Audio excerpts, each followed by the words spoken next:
Hello नमस्कार, मी रंजना। तर आषाढ महिन्यामध्ये बरेचसे तळणीचे पदार्थ आपण बायका तळत असतो। तर त्यामध्ये बरेच भागामध्ये वेगवेगळ्या प्रकारचे कापड्या वगैरे आपण बघत असतो की तळत असतात, गव्हाच्या वगैरे। तर तसाच एक पदार्थ इथे मी आज बनवणार आहे। तर त्या पदार्थाचं नाव आहे खजुरा। तर त्या खजुराचं मी पीठ दाखवते इथे तुम्हाला। हे बघा, हे आहे बाजरीचं पीठ। हे मी फाईन चांगलं आपल्या भाकरीला बनवतो आपण तशा टाइप मध्ये बनवलेलं आहे, बारीक, जसं आपण नेहमी भाकरींसाठी बनवतो तसं। तर इथे मी 3 कप घेतलेला आहे। हे बघा, या कपाने 3 कप मी इथे घेतलेलं आहे बाजरीचं पीठ। आणि इथे 2 चमचे, चमच्याच्या मापाने म्हटलं तर 2 टीस्पून घेतलेले आहे मी ते चण्याचं। आणि त्याच्यानंतर 2 टीस्पून घेतलेले आहे ते गव्हाचं पीठ मी। तर तुम्ही अर्धा वाटी, दोन्ही मिळून अर्धा वाटी केलं तरी चालेल। इथे तुम्ही वाटीचं मेजरमेंट घेतलं तरी हरकत नाहीये। आणि इथे 1 टीस्पून घेतलेला आहे मी मीठ, चवीपुरतं। थोडंसं मीठ त्यामध्ये चांगलं हे लागतं कारण हे बाजरी आहे। आणि इथे 2 टीस्पून घेतलेले आहेत मी तीळ। तर हा पदार्थ खूप छान होतो आणि बरेच दिवस टिकतात। ह्या अगदी बिस्किट सारखे खुसखुशीत होतात ते। आणि कॉन्स्टिपेशनच्या त्रासवाल्यांना अतिशय उत्तम या खजुरा आहेत। तर या थंडीच्या दिवसामध्ये, पावसाच्या दिवसामध्ये जास्त बनवल्या जातात। तर आपण हा गूळ मेल्ट करून घ्यायचा आहे। तर त्या मेल्ट करण्यासाठी गुळाला मला इथे 1 कप पाणी घेतलेलं आहे मी पातेल्यामध्ये। तर ते पाणी मी गरम करते, एकीकडे ठेवलंय। तर चला आपण पुढे आपल्या खजुरांचं पीठ कसं मळायचंय ते बघूया। 1 कप पाण्यामध्ये मी हा गूळ टाकलेला आहे, तो पूर्ण आपल्याला मेल्ट करून घ्यायचा आहे अगदी व्यवस्थित। आणि इथेच मी नंतर मेल्ट झाल्यानंतर आपलं मीठ मिक्स करून घेणार आहे। तर गूळ मिक्स होतोय आपलं व्यवस्थित, नंतर आपण पीठ मळूया। हे बघा, हे छान आपली पाण्याला उकळी आली, पूर्ण आपले गुळाचे खडे पूर्ण मेल्ट झालेले आहे। तर आपण थोडंसं गार करून घेऊया कारण आपल्याला भिजवायचं आहे आणि हे पाणी आपण गाळून घेणार आहोत। तर मी इथे गॅस बंद करून टाकते आणि इथे हे जे मीठ आहे ते त्याच्यामध्ये टाकून देते, ते मेल्ट होऊन जाईल।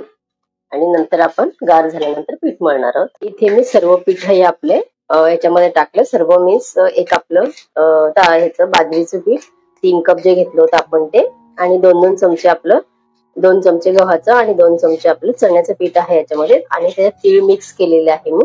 आणि हे गुळाच्या पाण्यामध्येच आपण हे मीठ मिक्स करून घेतलं होतं। तर आता हे मी गाळून घेते।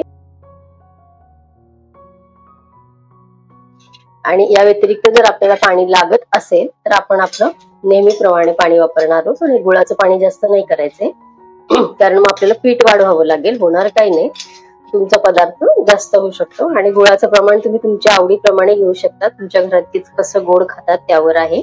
यापेक्षा कमी गुळ घेतला तुम्ही तरी चालू शकतं, आणि अगदी बरोबरीने घेतला तरी सुद्धा, कारण हे बाजरी आहे त्यामुळे हे छान लागतं, खमंग लागतं। जास्त गुळ झाला तरी ते अतिशय गोड होत नाही, कमी असेल तरी त्याची चव बिघडत नाही। पूर्ण गुळ मी त्याच्यामध्ये गाळून घेतलेला आहे।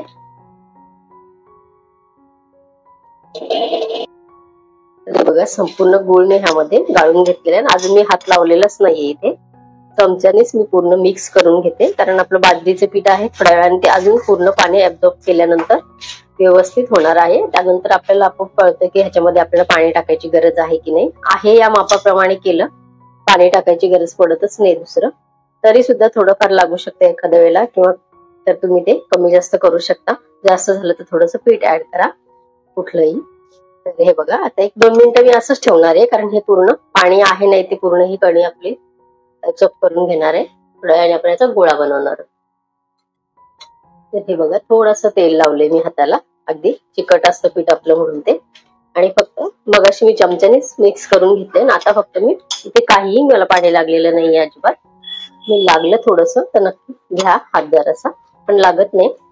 आणि हे आपल्याला व्यवस्थित गोळा करून आणि 30 मिनिटं किंवा 20 मिनिट, 30 मिनिटापेक्षा जास्त तुम्ही आपण ठेवतच नाही, व्यवस्थित भिजल्या जातं पीठ कुठलंही। तर तुम्हाला घाई गडबड असेल तुम्ही 15 मिनिटांमध्ये पण करू शकता, पण मी ठेवणार आहे 30 मिनिट झाकून ठेवणार आहे, व्यवस्थित ते भिजल्या जाणार आहे आपला गोळा। हे बघा, त्याला फक्त जरासं तेलाचं हे लावून ठेवणार आहे असं सगळीकडनं थोडंसं, आणि ह्याच्यावरती कपडा टाकून हे झाकून ठेवणार आहे।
हे बघा संपूर्ण खजुरा मी इथे तळून घेतलेल्या आहे एकसारख्या कलरवरती.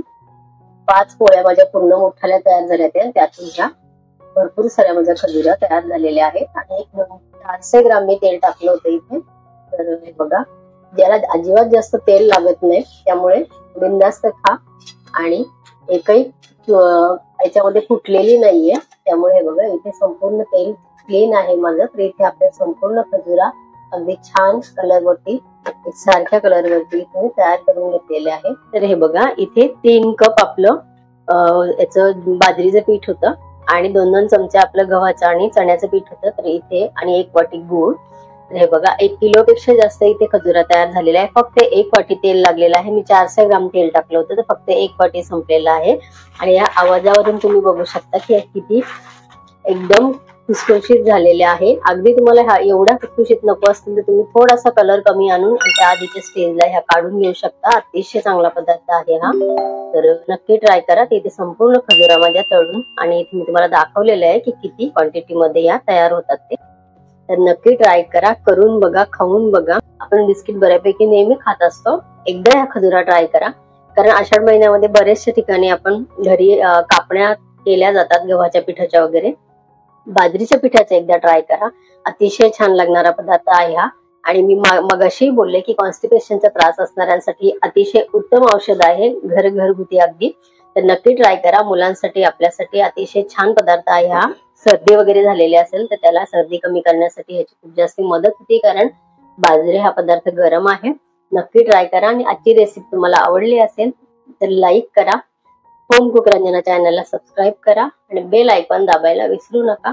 तर भेटूया परत असेच एका नवीन रेसिपी सोबत. Bye bye.